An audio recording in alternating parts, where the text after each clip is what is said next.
O sol de verão em São Paulo batia forte naquela tarde de fevereiro, transformando as ruas do bairro da Vila Madalena em um caldeirão de asfalto quente e buzinas impacientes.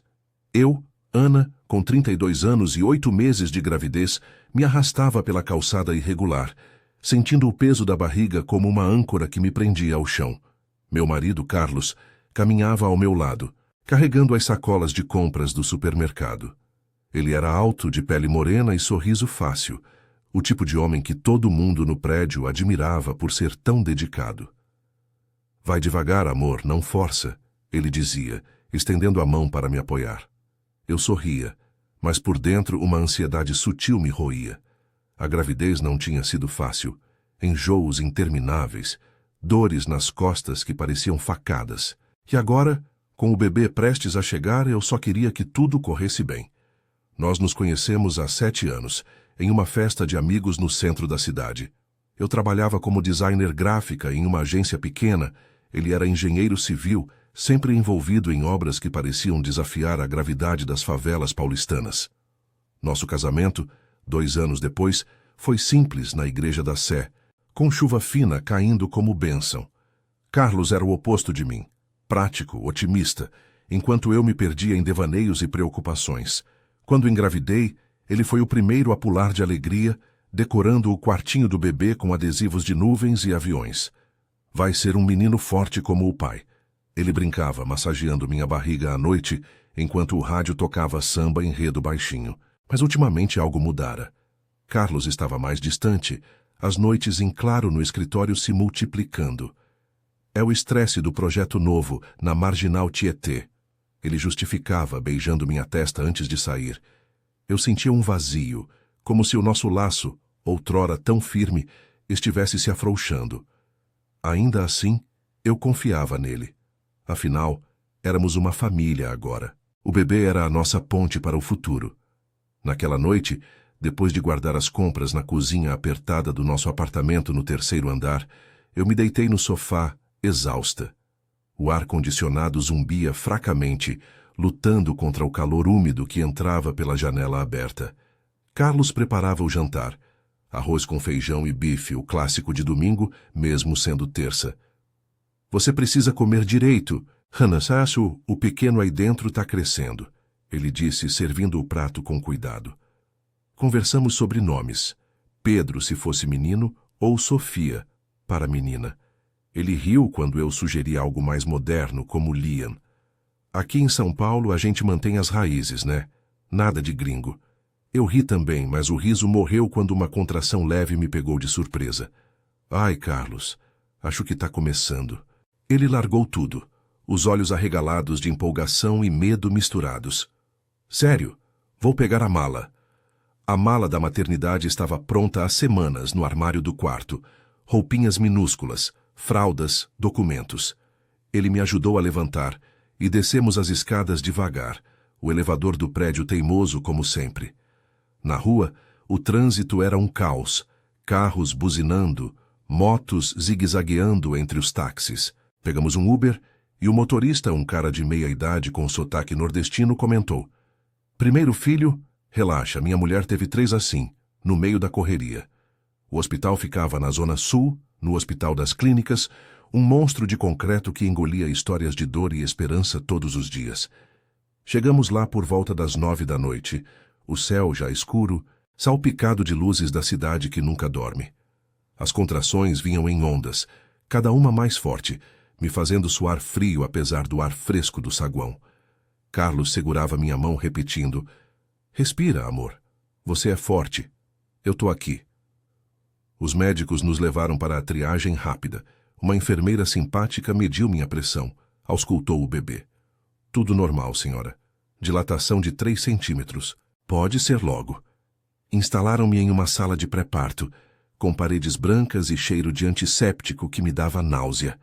Carlos ficou do lado de fora por um tempo, resolvendo a papelada, mas logo voltou, vestindo uma bata verde ridícula que o fazia parecer um médico de novela. "Tá vendo? Eu sou o doutor agora." Ele brincou tentando aliviar a tensão. Eu ri, mas a dor crescia, um aperto que irradiava das costas para a barriga. Horas se passaram. 00:30, 1 da manhã. O relógio na parede ticava impiedoso, e eu contava as respirações, visualizando o mar de santos que visitávamos nas férias. De repente, por volta das 3 da manhã, uma contração mais intensa me dobrou ao meio. "Carlos, está doendo muito!" Ele apertou minha mão, chamando a enfermeira. O monitor apitava, mostrando o coração do bebê acelerado, mas estável. "É normal, mamãe. O corpinho está se preparando", disse a profissional, ajustando o soro. Eu me sentia exposta, vulnerável, como se o mundo inteiro se resumisse àquela cama dura e ao suor escorrendo pelo meu rosto. Carlos limpava minha testa com um pano úmido, murmurando palavras de encorajamento. "Lembra do nosso primeiro Natal juntos? Você disse que queria uma família assim." "Tá acontecendo, Ana." Eu assenti, mas no fundo uma dúvida me assaltava. Por que ele parecia tão nervoso?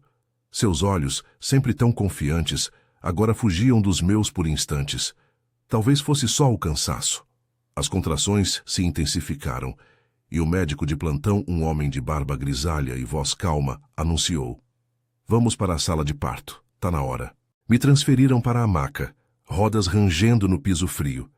O corredor era um borrão de luzes fluorescentes e portas fechadas. Meu coração martelava, uma mistura de medo e expectativa. Carlos caminhava ao lado, segurando minha mão até o último segundo, quando as regras do hospital o obrigaram a esperar na antessala.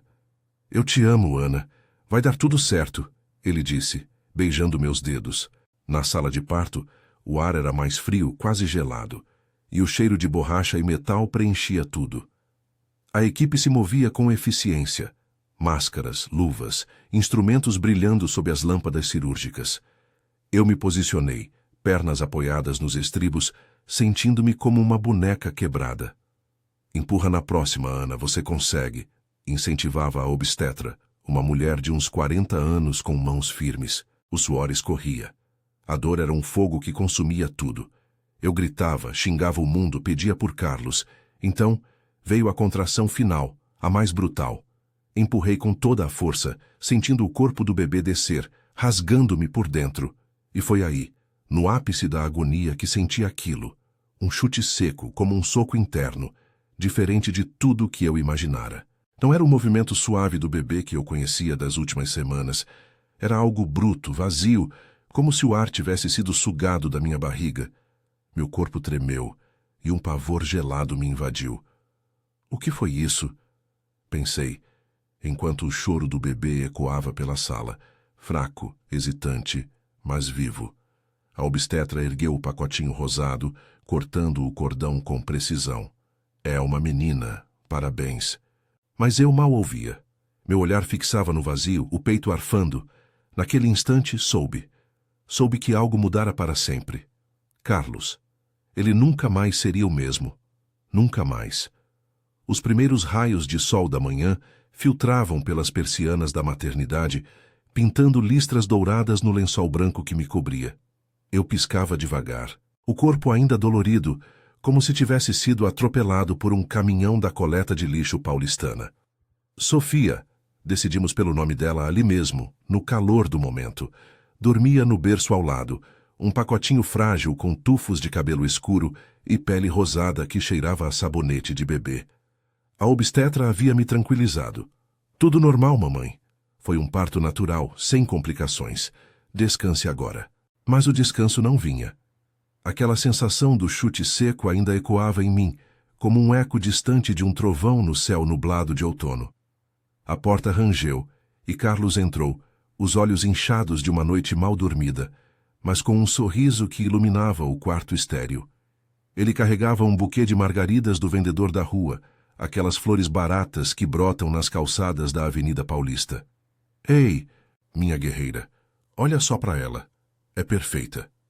Ele se aproximou, beijando minha testa suada, depois inclinou-se sobre o berço, tocando o dedinho minúsculo de Sofia com reverência. Por um instante, vi o homem que eu amava. O pai dedicado, o engenheiro que construía pontes não só de concreto, mas de sonhos. "Como você está se sentindo, amor?" "Dor. Dói tudo, mas é bom. Ela é linda, né?" Minha voz saía rouca, fraca, como se as palavras tivessem sido espremidas para fora junto com o parto. Ele assentiu, sentando na cadeira de plástico ao lado da cama, e pegou minha mão. Seus dedos estavam quentes, calejados das obras, mas tremiam levemente. Eu ouvi o choro dela do corredor. Foi o som mais bonito do mundo, Ana. Obrigado por isso. Falamos baixinho sobre o futuro. Como Sofia ia crescer correndo no Parque Ibirapuera, frequentando as festinhas de aniversário nos buffets da Vila Mariana, aprendendo a amar o pão de queijo da avó. Ele ria, imaginando-a com um vestidinho amarelo no carnaval de rua. Mas o riso dele soava forçado, como o freio de um ônibus lotado na hora do rush. Seus olhos desviavam para o celular no bolso, vibrando silenciosamente. Deixa eu ver quem é, murmurou saindo para o corredor. Eu ouvi fragmentos da conversa baixa. Não agora. Sim, nasceu tudo bem. Depois a gente fala. Meu estômago revirou, não pela fome ou pela dor pós-parto, mas por um pressentimento que se enraizava como as rachaduras no asfalto da Marginal Pinheiros depois da chuva. Quem era? Colega de trabalho? Ou algo mais? A enfermeira entrou logo depois, uma mulher robusta de sotaque baiano, ajustando o soro no meu braço. Precisa mamar, hein? O colostrórico é ouro puro. Ela me ajudou a posicionar Sofia no peito, e o instinto maternal veio como uma onda, misturando alívio e uma ternura avassaladora. Sofia sugava com força, os olhinhos fechados, e eu acariciei sua cabecinha, sentindo as lágrimas quentes escorrerem pelo meu rosto. Você é minha filhinha. Vamos ser fortes juntas. Carlos voltou, sentando-se de novo, mas agora com o rosto tenso, as sobrancelhas franzidas, como quando discutíamos as contas no fim do mês. Problemas no trabalho? Perguntei, tentando soar casual enquanto Sofia se acalmava. Ele hesitou, coçando a barba por fazer. O projeto na obra da Zona Leste atrasou. O chefe está no meu pé, mas nada que não resolva. Mentira. Eu conhecia aqueles tiques dele, o jeito como ele evitava meu olhar, esfregando as mãos nas coxas. Nos últimos meses, as noites longas no escritório haviam se tornado rotina, e as mensagens no celular que ele escondia com "é spam" multiplicavam. Eu havia ignorado, culpando o estresse da gravidez, mas agora com Sofia nos braços, a verdade parecia se aproximar, como o metrô lotado na estação Brigadeiro. O dia passou em um borrão de visitas e rotinas hospitalares. Minha mãe chegou por volta do meio-dia, vinda de Diadema no trem da CPTM, carregando uma sacola de frutas frescas e um terço na mão. Minha netinha, olha que bênção, Ana. Deus é bom. Ela beijou minha testa, depois inspecionou Sofia com olhos críticos de avó. Tá fraquinha, mas vai engordar. Come bem, filha. Carlos se entusiasmou com a presença dela, contando a história do parto com exageros heróicos. Ana foi uma leoa. Mas eu via como ele se afastava, respondendo chamadas curtas e saindo para tomar um café no refeitório. À tarde, o sol de fevereiro esquentava o quarto, e o ar-condicionado do hospital lutava contra a umidade que grudava na pele. Sofia choramingou, e eu a embalei, cantando baixinho uma canção de ninar que minha mãe me cantava na infância, sobre o céu de São Paulo e as estrelas escondidas pela poluição. Carlos observava da porta, mas seus pensamentos pareciam distantes, como se ele estivesse em outra obra, em outro mundo. Vou para casa rapidinho pegar umas roupas limpas. Volto antes do jantar, disse ele, beijando-nos apressadamente. O beijo foi seco, sem a profundidade de antes. Sozinha com Sofia e minha mãe, o peso da exaustão me derrubou. Mãe, o Carlos está estranho, você notou? Ela suspirou, sentando na cama e pegando minha mão calejada, de noites em claro desenhando no computador. Homem é assim, Ana. Com bebê novo o medo bate. Meu pai sumia dias na fábrica quando eu nasci. Dá tempo. Mas eu não acreditava. Aquele chute seco no parto havia sido um sinal, um alerta do meu corpo, do nosso laço se rompendo. Enquanto Sofia dormia, eu peguei o celular e, com o coração acelerado, abri o WhatsApp de Carlos. As mensagens não lidas de um número desconhecido piscavam. A gente precisa conversar. Ela sabe? Meu mundo desabou como um viaduto mal construído na chuva. A noite caiu sobre o hospital, com sirenes distantes ecoando da rua e o burburinho de famílias nos corredores. Carlos voltou tarde, com olheiras profundas e uma desculpa sobre o trânsito na Avenida Brigadeiro Faria Lima. Ele se deitou na poltrona improvisada, fingindo dormir, mas eu ficava acordada, amamentando Sofia no escuro, questionando tudo. O amor que construímos em 7 anos, nas noites de pizza no sofá e passeios no MASP, parecia agora uma estrutura frágil, prestes a ruir. E eu, exausta e machucada, sabia que precisaria de forças para confrontá-lo. Por mim, por Sofia, pela família que sonhávamos. Mas como? O obstáculo era maior que qualquer dor de parto. A traição que se insinuava, corroendo as bases do nosso lar paulistano. Os dias seguintes no hospital se arrastaram como o trânsito na Avenida Rebouças em hora de pico, cheios de pausas forçadas e acelerações inesperadas. Eu, Ana, ainda sentia o corpo pesado, como se o parto tivesse me deixado com uma mochila invisível de dores e dúvidas. Sofia mamava com voracidade agora, seus olhinhos curiosos se abrindo para o mundo, mas cada chupada me lembrava do vazio que crescia dentro de mim. O quarto, com suas paredes descascadas e o zumbido constante do ventilador de teto, parecia uma prisão acolhedora, onde eu podia fingir que o problema era só o cansaço. Mas as mensagens no celular de Carlos queimavam na minha mente como o sol de março batendo no concreto da Praça da Sé. Na manhã do 3º dia, minha mãe insistiu em ficar mais tempo, trazendo um ensopado de frango que cheirava a casa de Diadema, com alho e cebola refogados no azeite. "Come, filha, senão vai desmaiar quando sair daqui", ela disse, arrumando o berço com lençóis lavados em casa. Carlos havia saído cedo de novo, murmurando algo sobre uma reunião urgente na obra da Zona Norte. "Volto à tarde, prometo." Ele beijou Sofia na testa e me deu um aceno rápido, os olhos evitando os meus como se eu fosse um espelho que refletia verdades incômodas.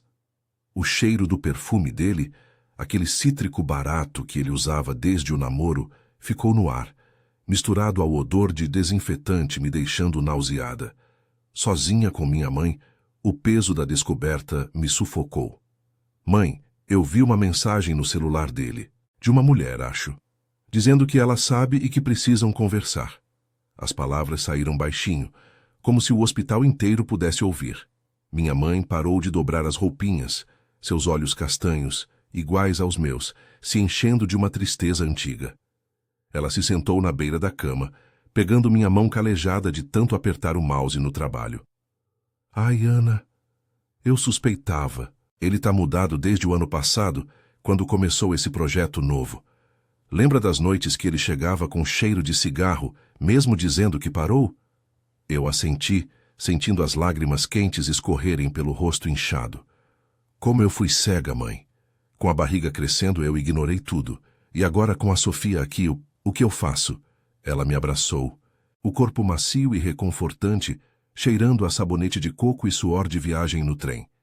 "Você é forte, filha. Mais forte que eu fui com seu pai, que me largou por uma vizinha quando você tinha 10 anos. Não deixa isso te quebrar. Confronta ele, mas com calma, pela pequena."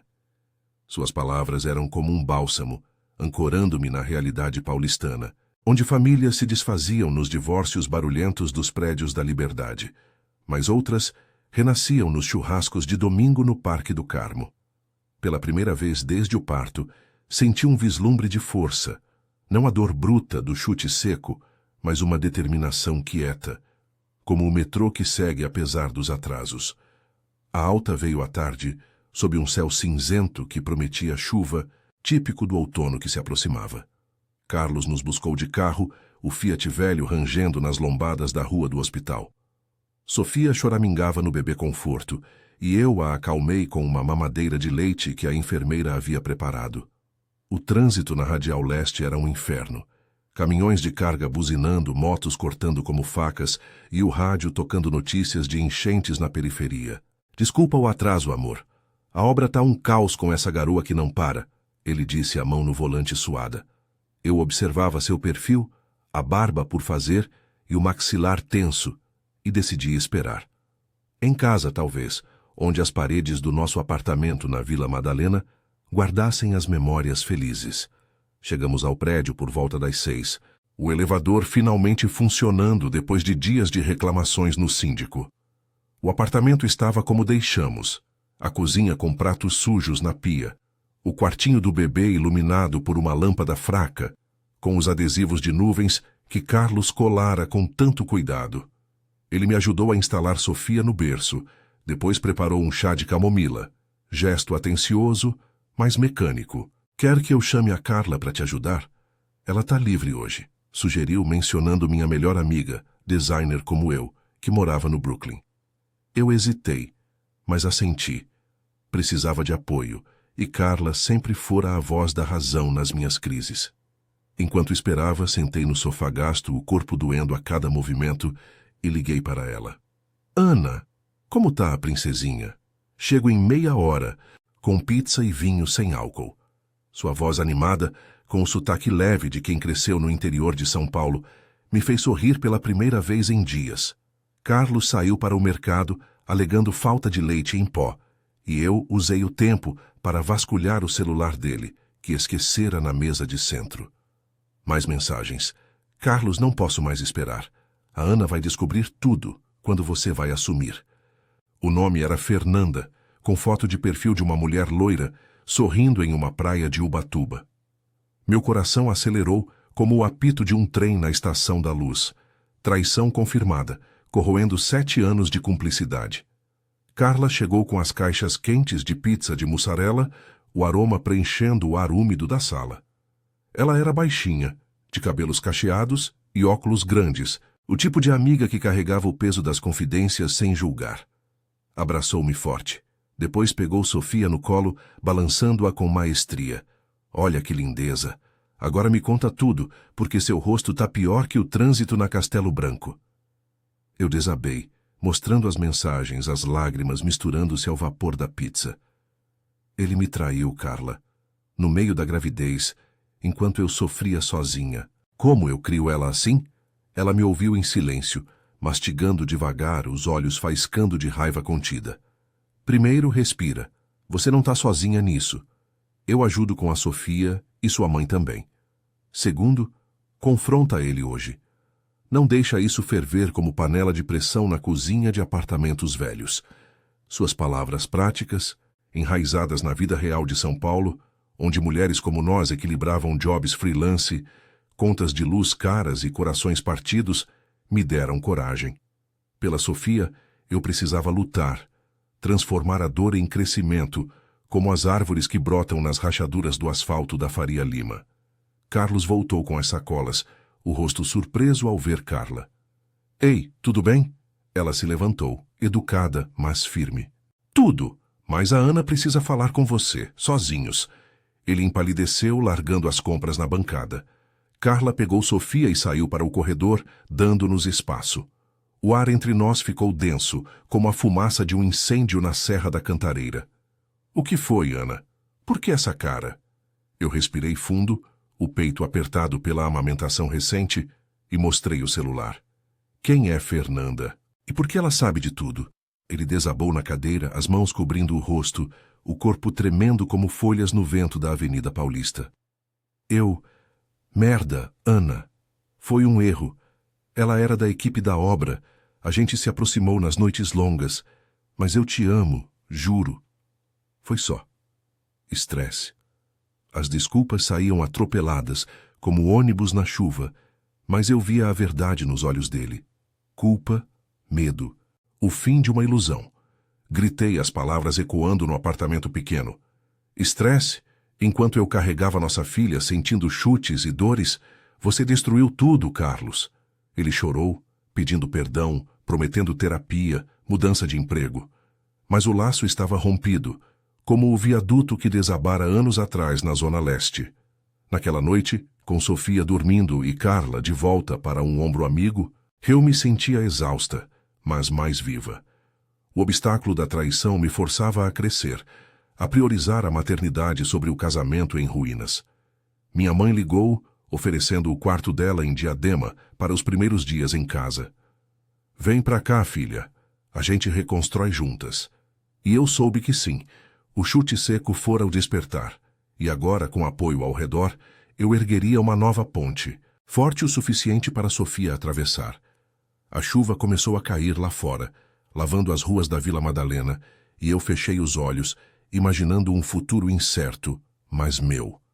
A chuva fina caía sobre a Vila Madalena como um véu cinzento, transformando as ruas estreitas em rios de poças que refletiam as luzes neon dos bares e grafites nas paredes. Eu, Ana, estava de pé na cozinha do apartamento, o vapor da chaleira subindo como uma névoa que embaçava minha visão.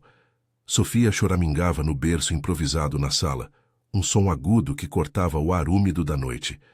Fazia uma semana desde o confronto com Carlos, e o apartamento, outrora nosso ninho, agora parecia uma concha vazia, ecoando com silêncios pesados e malas semiabertas no chão.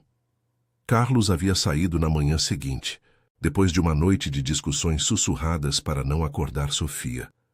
Eu vou para um hotel perto da obra, Ana. Me dá tempo para pensar, dissera ele, a voz rouca de choro, os olhos vermelhos como os faróis dos carros na Avenida Hebraica durante o rush. Eu não o impedira. O que restava? As promessas dele, terapia de casal, fim com Fernanda, uma vida nova, soavam vazias, como os anúncios de apartamentos na internet que prometem luxo, mas entregam mofo nas paredes. Ele me abraçara uma última vez, o cheiro de suor e cigarro clandestino impregnado na camisa, e partira, deixando para trás o buquê murchando na mesa. Agora, sozinha com o peso da maternidade recém-nascida, eu me sentia como uma das mães que via nos pontos de ônibus da Consolação. Exausta, mas teimosa, equilibrando o bebê no colo enquanto o mundo seguia apressado. Minha mãe chegara de Diadema no dia anterior, trazendo o cheiro de pão na chapa e conselhos práticos. Vem pra cá, filha. O quarto da sua infância tá pronto com berço e tudo. Não fica nessa solidão paulistana que corrói a alma. Eu hesitara, mas o choro de Sofia à noite, misturado ao barulho de sirenes distantes, me convencera. Empacotamos o essencial. Fraldas, roupinhas, meu laptop para freelas de design, e partimos no Uber dela. O trânsito na Avenida Brigadeiro Faria Lima, um labirinto de buzinas e garoa que grudava no vidro. A casa em Diadema era um sobrado simples, com quintal de cimento rachado, onde eu brincara na infância, correndo atrás de bolas de gude sob o sol escaldante do verão. O ar ali era mais limpo, sem o fedor de escapamento da Marginal Tietê, e o trem da CPTM uivava ao fundo como um lembrete da vida que eu deixara para trás. Minha mãe, Dona Maria, movia-se pela cozinha com eficiência de quem criara filhas sozinha após o divórcio. Aqui, toma esse café com leite. E a Sofia deixa que eu cuido enquanto você descansa. Seus braços fortes, marcados por anos de faxina em casas da Zona Sul, embalavam minha filha com uma ternura que me fazia chorar. Você não tá sozinha, Ana. Eu passei por isso e olha para mim, ainda de pé, vendendo bolos na feira aos domingos. Carla, minha amiga do Brooklyn, aparecia quase todo dia, trazendo lanches de padaria e histórias leves para distrair. Olha, eu contratei uma babá para te dar folga. E tem um curso de design online que você pode fazer de casa. Freelas não param, mesmo com bebê. Ela era o contraponto prático à emoção da minha mãe, organizando planilhas de contas no celular, enquanto Sofia ria com um chocalho improvisado de garrafa PET. Carlos ligou para mim ontem, pedindo para te convencer a voltar, mas você tá certa em seguir em frente. Homens como ele complicam tudo, mas a gente se vira. Seus olhos por trás dos óculos brilhavam com uma solidariedade feroz, enraizada nas noites que passáramos reclamando de clientes chatos em cafés da Vila Madalena. Os dias se misturavam em uma rotina exaustiva, mas curativa. De manhã eu amamentava Sofia no sofá da sala, sentindo seu corpinho quente contra o meu, o leite fluindo como uma ponte para o futuro.